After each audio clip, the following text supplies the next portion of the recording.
Hello friends, welcome back to my channel. तो friends, मैं अपने चैनल पे बहुत दिनों से वीडियो नहीं डाला हूँ, लगभग 12-13 दिन हो गया है। तो इसका कारण यह है कि मेरे घर में कुछ रिलेटिव्स आए थे इतने दिन के बीच में, इसलिए मैं वीडियो नहीं बना पा रहा था। और उसका दूसरा भी रीज़न है कि मेरा जो ब्रांच है उसमें बहुत दिनों से लिंक का इशू हो रहा है, मतलब जो सर्वर है वो डाउन है। तो इसलिए मुझे दूसरे ब्रांच में जाना पड़ रहा था बीच में कुछ कुछ वर्क करने के लिए, क्योंकि ब्रांच को खाली नहीं छोड़ा जा सकता है, कुछ ना कुछ काम करना पड़ेगा। इसलिए मुझे दूसरे ब्रांच में जाना पड़ रहा था। और उस ब्रांच में जब मैं गया तो वहाँ पे पहले से जो काम होते हैं वो तो अपना करेंगे काम, तो उसके बाद ही हम लोग का काम हो पाता था। इसलिए मैं ब्रांच से लेट आता था घर पे, तो उसके कारण मैं वीडियो नहीं बना पा रहा था, थकावट हो जा रही थी। और बीच में रिलेटिव्स आए थे घर में, तो इसलिए मेरा वीडियो नहीं बन पाता था। ठीक है, तो इसलिए आज मैं वीडियो बना रहा हूँ और माफ़ी चाहता हूँ कि बहुत दिन से वीडियो नहीं आया है। ठीक है, तो फ्रेंड्स, मैं इस वीडियो में बताऊंगा कि आरआरबी क्लर्क का स्ट्रेटजी क्या रहना चाहिए 2025 में जो वैकेंसी आएगी। तो मेरा आरआरबी क्लर्क आरआरबी पीओ दोनों क्लियर हुआ था, तो मुझे आइडिया है। तो आरआरबी क्लर्क के बारे में बात करें तो उसका भी नोटिफिकेशन थोड़ा लेट ही आएगा, क्योंकि जो मर्ज हुआ है बैंक्स उसके कारण, वन स्टेट वन आरआरबी के कारण ही उसका भी वैकेंसी काफ़ी लेट आएगा। लगभग सितंबर अक्टूबर में शायद उसका नोटिफिकेशन मिले हम लोग को, और एग्ज़ाम्स भी उसी प्रकार से लेट होंगी। ठीक है, तो हर साल का ट्रेंड है कि 1 जनवरी को आरआरबीज़ का फाइनल रिजल्ट आता है, लेकिन इस बार वैसा नहीं होगा, क्योंकि नोटिफिकेशन से लेट आएंगे तो उसके कारण प्रीलिम्स मेंस ये सब भी लेट होगा। तो एग्ज़ाम का जो रिजल्ट है फाइनल वो भी लेट होगा इस बार। और वैकेंसीज़ की बात करें तो बहुत सारे कमेंट्स भी आ रहे हैं, और टेलीग्राम पे बहुत सारे फ्रेंड्स ने मुझे मैसेज भी भेजा है कि वैकेंसी क्या इस बार कम आएगी बिहार में, या फिर और भी बैंक्स हैं जो दूसरे स्टेट में हैं। तो वैकेंसी को लेकर टेंशन मत लीजिए। जो बैंक्स मर्ज हुए हैं वो ब्रांचेज मतलब ख़त्म नहीं हो गई हैं, वो अभी भी एग्जिस्ट करती हैं, बस उसका नाम बदल गया है। जैसे बिहार में लगभग टोटल 2102 ब्रांचेज हैं, या फिर 2100 से ज़्यादा ब्रांच है, 2100 से ज़्यादा। ये दोनों आपस में दक्षिण बिहार और उत्तर बिहार मिलाकर 2100 लगभग ब्रांच है। लेकिन जब बिहार ग्रामीण बैंक इसका नाम पड़ा है तो भी उतने ही ब्रांचेज अभी फंक्शन कर रही हैं। ठीक है, तो ब्रांचेज ख़त्म नहीं हुई हैं, उतनी ही ब्रांचेज वर्क कर रही हैं। तो वैकेंसीज भी उसी के हिसाब से आएंगी जो पहले आती थी। ठीक है, तो आरआरबी क्लर्क का बात करें तो इसका लेवल काफ़ी इजी होता है, प्रीलिम्स का बात करें तो, और मेंस भी इजी ही होता है, ज़्यादा हार्ड नहीं होता है। बस इसमें आपको स्पीड थोड़ा चाहिए, मतलब कैलकुलेशन स्पीड बोलें या फिर अंडरस्टैंडिंग जो स्पीड होता है, रीडिंग स्पीड होता है, वो आपका स्पीड चाहिए, स्पीड का बात है इसमें। और पढ़ाई तो चाहिए ही साथ में। तो पहले बात करें कि प्रीलिम्स के बारे में, तो इसमें भी वही है, 40 क्वेश्चन क्वांट्स के आते हैं और 40 क्वेश्चन रीजनिंग के आते हैं प्रीलिम्स में। रीजनिंग के लिए आपको 25 मिनट्स मिलेंगे और क्वांट्स के लिए 20 मिनट मिलेगा। ठीक है, तो काफ़ी इजी लेवल होता है। जो आप मॉक्स देते भी होंगे आरआरबी क्लर्क का, उसमें आप लोग क्वेश्चंस का लेवल भी देखते होंगे, तो उसी के हिसाब से उसका कट ऑफ भी तैयार होता है। कट ऑफ काफ़ी हाई जाता है आरआरबी क्लर्क का। बिहार का बात करें तो पिछली बार आरआरबी क्लर्क का 80 में से लगभग 69 पॉइंट समथिंग या 67 कुछ कट ऑफ गया था प्रीलिम्स का, और मेरा मार्क्स जो था वो 78.75 आया था 80 में। एक क्वेश्चन मात्र मेरा रॉन्ग हुआ था, तो 1.25 मार्क्स कम हुआ था। और मैंने जो 80 क्वेश्चन हैं आरआरबी क्लर्क प्रीलिम्स का, उसको लगभग, जैसे हम लोग को 45 मिनट टाइम मिलता है, 45 मिनट्स, 25 मिनट और 20 मिनट, तो मेरा लगभग 42 या 43 मिनट्स में ही कंप्लीट हो गया था प्रीलिम्स का। तो मैं 80 आउट ऑफ 80 क्वेश्चन अटैम्प्ट किया था, उसमें मात्र एक कोई गलती हो गया था। तो इसलिए मैं कहना चाहूँगा कि लेवल जो होता है वो काफ़ी मतलब ईजी होता है, ईजी टू मॉडरेट, डिफिकल्ट तो होता ही नहीं है प्रीलिम्स का लेवल। तो आप लोग अगर अच्छे से मेहनत करेंगे, जैसे क्वांट्स है, रीजनिंग है, यही दो सब्जेक्ट आपको प्रीलिम्स में आएगा। तो रीजनिंग में जितने भी टाइप के क्वेश्चंस होते हैं, मतलब जो भी टॉपिक है, सीटिंग अरेंजमेंट है, पजल्स हैं, और बाकी जो मिसलेनियस पार्ट होते हैं, उसको आप लोग एक बार अच्छे से देखें, हर एक टाइप के क्वेश्चंस को देखें और प्रैक्टिस करें। पजल्स और सीटिंग अरेंजमेंट जो है जैसा भी आए एग्ज़ाम में अटेम्प्ट करना ही है, क्योंकि अगर आरआरबी क्लर्क में क्वेश्चन आप लोग छोड़ देंगे, आरआरबी पीओ प्रीलिम्स में तो कुछ क्वेश्चंस आते हैं ऐसे जो इसको छोड़े जा सकते हैं, लेकिन आरआरबी क्लर्क में अगर आप क्वेश्चन छोड़ के आएंगे तो काफ़ी आपको दिक्कत हो सकती है, क्योंकि पता नहीं उसका लेवल कैसा है। हमेशा ईजी ही लेवल आता है, कभी कभी कट ऑफ तो आप लोग 80 आउट ऑफ, मतलब 80 में से लगभग 77-76 कट ऑफ चल जाता है कितने स्टेट्स का। तो वहाँ पे तो आप लोग रिस्क ले ही नहीं सकते, क्वेश्चंस को आपको अटेम्प्ट करना ही पड़ेगा। तो इसके लिए आपका जो कंसेप्ट है हर एक टॉपिक का वो एकदम अच्छे से क्लियर होना चाहिए, और डिफरेंट टाइप्स के जो क्वेश्चंस आते हैं उसकी प्रैक्टिस भी आपको अच्छे से होनी चाहिए। ठीक है, तभी आपका प्रीलिम्स अच्छे से क्लियर होगा। और बात करें क्वांट्स का, तो क्वांट्स भी इजी ही होता है। जो डीआई आता है, डेटा इंटरप्रिटेशन, वो भी इजी आता है। साथ में जो अर्थमेटिक आएगा, या फिर जो भी मिसलेनियस पार्ट्स है जैसे स्पीड मैथ्स है, सिंप्लीफिकेशन है, अप्रोक्सीमेशन है, ये सब भी काफ़ी ज़्यादा आता है प्रीलिम्स में आरआरबी क्लर्क का, क्योंकि उसका लेवल ईजी होता है। ठीक है, तो आप लोग अच्छे से इन दोनों सब्जेक्ट्स के जितने भी चैप्टर्स हैं या फिर टॉपिक्स हैं उसके कंसेप्ट को अच्छे से समझिए। और जो भी टीचर से आपको अच्छा मतलब कोई ऐसा टीचर है जिनका समझाने का तरीका आपको अच्छा लगता है, उन्हीं टीचर से आप लोग पढ़िए, उनको फॉलो कीजिए। तो आप लोग यूट्यूब से भी पढ़ सकते हैं। मैंने आपको पिछले वीडियो में बताया जिसमें आरआरबी पीओ का बताया था कि आप लोग कोई भी टॉपिक में प्रॉब्लम आ रही है, उस टॉपिक का बस नाम डालिए यूट्यूब पे, उससे बहुत सारे रिलेटेड जितने टीचर्स उसको पढ़ाएं उस टॉपिक को सारा आ जाएगा। और जो भी टीचर्स का आपको अच्छे से समझ में आता है तरीका, उनसे आप लोग पढ़ सकते हैं, उनको फॉलो कर सकते हैं। तो प्रीलिम्स काफ़ी इजी होता है। अगर आपके पास स्पीड है, एक्यूरेसी है और आपका कंसेप्ट क्लियर है तो आरआरबी क्लर्क का प्रीलिम्स तो इजी क्लियर हो जाएगा। बस आपको एक्यूरेसी पे भी ध्यान देना पड़ेगा। एक्यूरेसी सही होगी तभी, क्योंकि उसमें हम लोग रिस्क नहीं ले सकते, क्योंकि कट ऑफ कितना भी जा सकता है।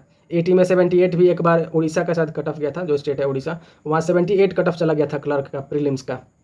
तो आप लोग लेवल देख सकते हैं। पिछले साल थोड़ा वैकेंसीज ठीक थी, इसलिए थोड़ा क्लर्क का जो कट ऑफ है आरआरबी क्लर्क का प्रीलिम्स में, वो बिहार में लगभग 67 या 69 गया था।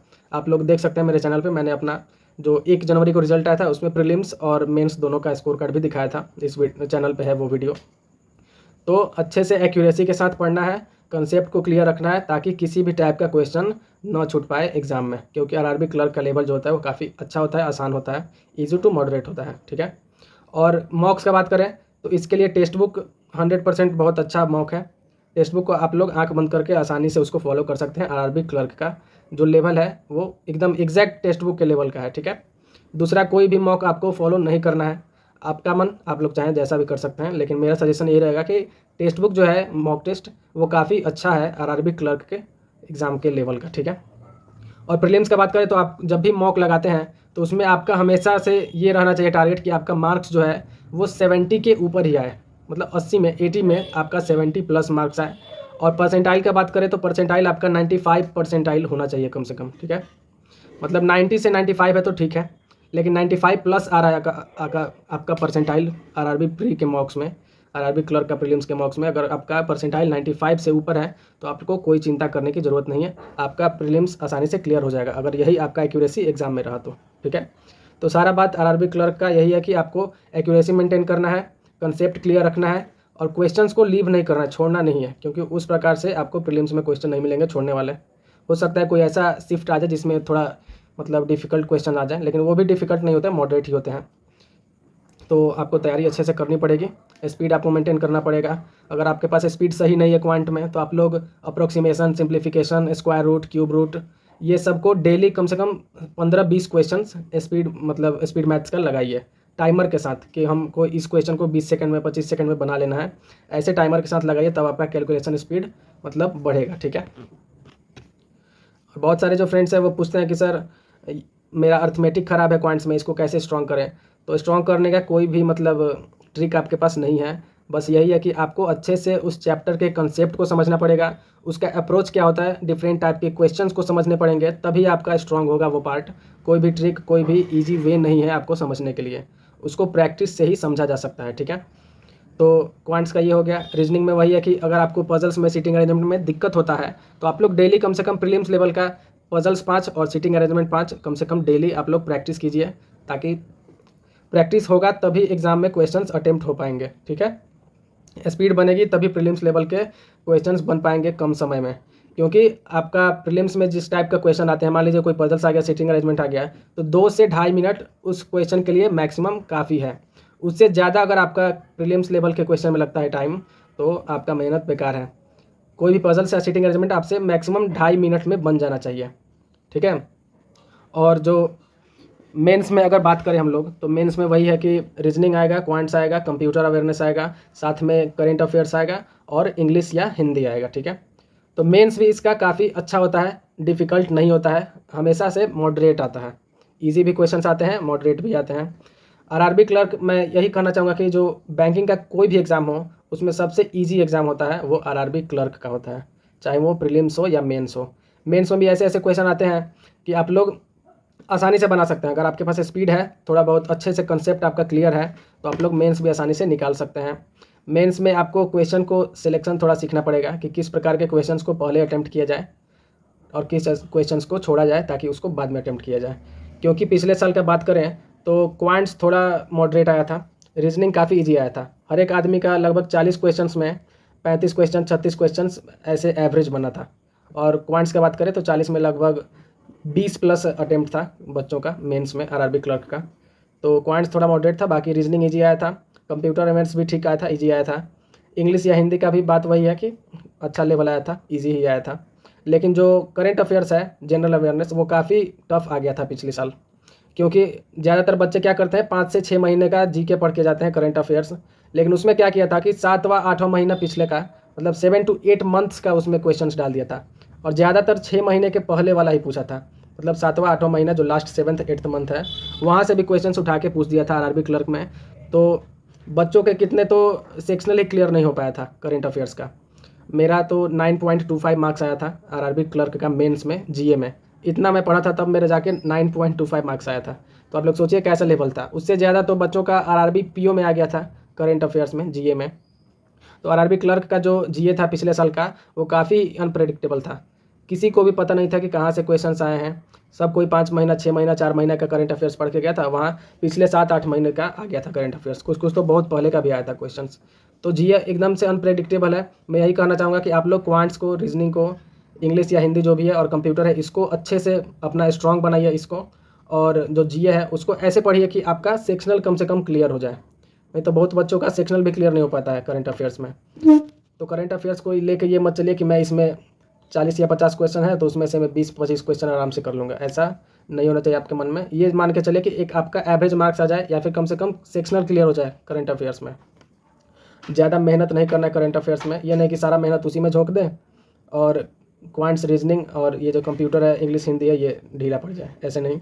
आप लोग क्वांट्स और रीजनिंग को मैं ये बोलूँगा, इस दोनों को कम से कम ज़्यादा स्ट्रॉन्ग आप लोग बनाइए। और कंप्यूटर में तो वही है, पिछले साल का जो भी होता है वही आता है, या फिर जो आप लोग मॉक टेस्ट में देंगे या फिर यूट्यूब से जो पढ़ेंगे वही सब क्वेश्चन आता है। कंप्यूटर काफ़ी ईजी है, सिर्फ आपको रटना है। प्रीवियस ईयर के जितने क्वेश्चन आए हैं 2-3 साल के, वो उठा के पढ़ लीजिए, टेक्स्ट बुक पे मॉक्स में देता है। और साथ में अरोरा एडुकेटर जो चैनल है, वहाँ से आप लोग कंप्यूटर अवेयरनेस पढ़ सकते हैं। तो कंप्यूटर काफ़ी अच्छा है, बस आपको रटना है। इंग्लिश हिंदी में आप लोगों को पता ही है, हिंदी का तो मुझे उतना नॉलेज नहीं है क्यों। और इंग्लिश में वही है कि आपको रीडिंग स्किल पे फोकस करना पड़ेगा, थोड़ा बहुत आपको ग्रामर अच्छे से आना चाहिए, टेंस अच्छा से आना चाहिए, और रीडिंग पे ज़्यादा फोकस करना होगा। क्योंकि रीडिंग करने से ही, अगर आपके पास अंडरस्टैंडिंग स्किल है, तो बहुत सारे इंग्लिश के क्वेश्चंस रीडिंग से ही बन जाते हैं। मतलब सिर्फ पढ़ने से ही और समझने से ही कितने क्वेश्चंस बन जाते हैं। तो रीजनिंग क्वांट्स को आप लोग अच्छे से इसको प्रिपेयर कीजिए। साथ में कंप्यूटर तो याद ही करना है, और इंग्लिश का भी जो भी है आपको मॉक्स दीजिए, उसका अच्छे से प्रिपरेशन कीजिए। अपने वर्ड्स पावर पे, अगर आपको ज़्यादा वर्ड्स समझ में नहीं आते हैं, उनका मीनिंग क्या है, उसका यूज क्या है, तो आप लोग एडिटोरियल भी फॉलो कर सकते हैं। जो मैं बताया था, निमिषा बंसल मैम है, वो यूट्यूब पे पढ़ाती हैं, वो शायद एडिटोरियल भी कराती हैं। वहाँ से आप लोग को न्यू न्यू वर्ड्स सीखने को मिल जाएंगे। ठीक है। कंप्यूटर अवेयरनेस आप लोग यूट्यूब से, मॉक्स से, या फिर प्रीवियस ईयर जो भी आए वहाँ से कर सकते हैं। और करंट अफेयर्स को कम से कम 2 सोर्स से आप लोग फॉलो कीजिए। अगर आप लोग को डीपली पढ़ना है तो वो भी आप लोग कर सकते हैं, आपके ऊपर है। मैं तो यही सजेशन दूंगा कि आप लोग MCQs लगाइए PDF से, जो भी मल्टीपल चॉइस क्वेश्चन होते हैं ऑब्जेक्टिव टाइप, उसको ही पढ़िए, ताकि एक आपका एवरेज मार्क्स आ जाए एग्जाम में। ठीक है। और जो मेंस है आरआरबी क्लर्क का, उसमें जो क्वांट्स और रीजनिंग का लेवल है वो भी काफ़ी ईजी टू मॉडरेट ही होता है। बस आपको जो प्रीलिम्स में पढ़े हैं उससे मात्र 10 to 15% ज़्यादा हाई लेवल का पढ़ना पड़ता है। मतलब जो आरआरबी पीओ मेंस का जो लेवल है, उससे तो बहुत ही कम आरआरबी क्लर्क का मेंस का लेवल होता है। जब आप लोग क्वेश्चंस को अटेम्प्ट करेंगे मॉक में ही, तभी आपको पता लग जाएगा कि क्या लेवल हो सकता है। क्योंकि आप लोग को पता होगा कि जो कट ऑफ होता है वो 200 में लगभग 100 से ऊपर ही कट ऑफ जाता है किसी भी स्टेट का। तो इससे ही आप लोग अंदाज़ा लगा सकते हैं कि लेवल उसका अच्छा होता है, मतलब ईजी होता है। तो वही है कि मेंस में भी आपको हर एक चैप्टर्स के टॉपिक को अच्छे से उसका कंसेप्ट क्लियर करना पड़ेगा। अलग अलग प्रकार के क्वेश्चंस को पढ़ने पड़ेंगे, ताकि एग्जाम में उस टाइप के क्वेश्चन आए तो हमसे अटेम्प्ट हो पाए। ठीक है। तो डिफरेंट टाइप्स के क्वेश्चंस को पढ़ना है। प्रीवियस ईयर्स के मेमोरी बेस्ड जो पेपर्स हैं यूट्यूब पर भी है, या फिर कोई मॉक टेस्ट में भी होता है, वहाँ से भी आप लोग कर सकते हैं। और तैयारी के साथ साथ मॉक टेस्ट देना ज़रूरी है। प्रीलिम्स तो डेली एक मॉक टेस्ट आपको लगाना है प्रीलिम्स का। जब तक कि प्रीलिम्स नहीं हो जाता, डेली एक मॉक टेस्ट लगाना है प्रीलिम्स का। और मेंस का आप लोग वीक में 2 दे सकते हैं, या 1 मेंस का मॉक दे सकते हैं। ठीक है। और जब आपका प्रीलिम्स नज़दीक आए तो आप लोग दिन में 2 बार प्रीलिम्स दे सकते हैं। और जब प्रीलिम्स आपका हो जाए उसके बाद सिर्फ मेंस पे आपको फोकस करना है, क्योंकि इंटरव्यू का बात तो कुछ है नहीं आरआरबी क्लर्क में। मेंस पे अच्छे से फोकस करना है और डेली सेक्शनल मॉक देना है। जब प्रीलिम्स हो जाएगा एग्ज़ाम उसके बाद डेली मेंस का सेक्शनल टेस्ट देना है और वीक में कम से कम 2 बार फुल लेंथ मॉक देना है, ताकि आपको बैठने का पता चले, आपका टाइमिंग सही हो कि आप उतनी देर तक बैठ सकते हैं कि नहीं, पढ़ सकते हैं कि नहीं, मॉक दे सकते हैं कि नहीं। ठीक है, तो यही कहना चाहूँगा कि आरआरबी क्लर्क काफ़ी ईजी है। बस आपको प्रीलिम्स के लिए स्पीड एक्यूरेसी मेंटेन करके रखना है। मेंस के लिए भी वही है, आपको स्पीड चाहिए और थोड़ा बहुत एक्यूरेसी सही होना चाहिए। ठीक है, क्योंकि मेंस का भी लेवल इजी ही होता है। आपका कंसेप्ट अगर अच्छे से क्लियर होगा तो मेंस भी आसानी से क्लियर हो जाएगा। सबसे इजी एग्ज़ाम बैंकिंग का यही है, आरआरबी क्लर्क।